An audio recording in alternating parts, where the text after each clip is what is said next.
മാന്നാർ മച്ചാൻസിലേക്ക് സ്വാഗതം. നിതീഷ് തിവാരി സംവിധാനം ചെയ്ത് പുറത്തിറങ്ങുന്ന സിനിമയാണ് രാമായണം എന്ന് പറയുന്ന സിനിമ. അപ്പോൾ ആ സിനിമയുടെ ഒരു ഒഫീഷ്യൽ ഗ്ലിംസ് വന്നിട്ടുണ്ട്. ഏകദേശം ഒരു 3 മിനിറ്റിനടുത്തുള്ള ഒരു ഗ്ലിംസാണ് വന്നിരിക്കുന്നത്. ഈ സിനിമയിൽ രാമനായിട്ട് വരുന്നത് നമ്മുടെ രൺബീർ കപൂറാണ് രാമനായിട്ട് വരുന്നത്. അതേപോലെ തന്നെ രാവണനായിട്ട് വരുന്നത് നമ്മുടെ യഷാണ് വരുന്നത്. അപ്പം സീതയായിട്ട് വരുന്നത് നമ്മുടെ സായ് പല്ലവിയാണ് വരുന്നത്. ഈ ഒരു കാസ്റ്റിങ്ങിൽ തന്നെ ഈ ഒരു സിനിമ നല്ലൊരു മികച്ച രീതിയിൽ തന്നെ പോകുമെന്നുള്ളതിലൊരു ഡൗട്ടും ഇല്ല. കാരണം കറക്റ്റ് രീതിയിലാണ് ഓരോരുത്തരുടെ ക്യാരക്ടർ കൊടുത്തിരിക്കുന്നത്. പെർഫെക്റ്റായിട്ട് അവർക്ക് സൂട്ടാകുന്ന രീതിക്കാണ് കൊടുത്തിരിക്കുന്നത്. ഇപ്പോൾ യാഷ് ആണെങ്കിൽ ഒരു രാവണൻ്റെ ഒരു സംഭവങ്ങളെല്ലാം ഉള്ള ഒരു ആക്ടറാണ്. നല്ല രീതിക്ക് തന്നെ പെർഫോം ചെയ്യുന്ന ഒരു ആക്ടറാണ്. ഇപ്പോൾ രൺബീർ ആണെങ്കിലും നല്ലൊരു പെർഫോമറാണ്. നമ്മുടെ സായ് പല്ലവി ആണെങ്കിലും. അപ്പോൾ ഈ ഇറങ്ങിയിരിക്കുന്ന ഒരു 3 മിനിറ്റിൽ ശരിക്കും പറഞ്ഞു കഴിഞ്ഞാൽ ഈ ഒരു പടം എങ്ങനെ ഉണ്ടാവും എന്നുള്ളത് നമുക്ക് ശരിക്കും ഫീൽ ചെയ്യുന്നുണ്ട്. അമ്മാതിരി നല്ല ക്വാളിറ്റിയിലാണ് അവർ ഈ ഒരു സംഭവം മേക്ക് ചെയ്തെടുത്തിരിക്കുന്നത്.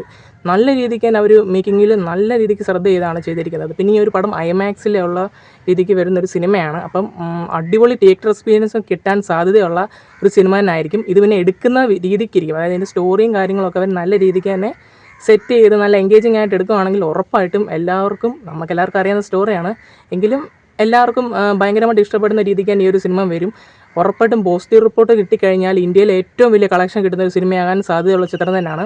എന്തായാലും യാഷിൻ്റെയും അഴിഞ്ഞാട്ടത്തിന് വേണ്ടി നമ്മൾ കാത്തിരിക്കുകയാണ്. യാഷിൻ്റെയൊക്കെ ഒരു ചെറിയൊരു സാധനമൊക്കെ അതിനകത്ത് കാണിച്ചിട്ടുണ്ട്. അല്ലെങ്കിൽ കിടിലനായിട്ടുണ്ട്. എന്തായാലും ഈ സിനിമ നല്ല രീതിക്ക് തന്നെ വരട്ടെ. പിന്നെ ഈ സിനിമയിലാണെങ്കിൽ മ്യൂസിക് കൈകാര്യം ചെയ്ത് നമ്മുടെ എ ആർ റഹ്മാനാണ് ഈ ഒരു മ്യൂസിക് കൈകാര്യം ചെയ്തിരിക്കുന്നത്. നല്ല രീതിക്ക് തന്നെ അദ്ദേഹം ഈ സിനിമയ്ക്ക് അനുസരിച്ച് തന്നെ പണി വെച്ചിട്ടുണ്ട്.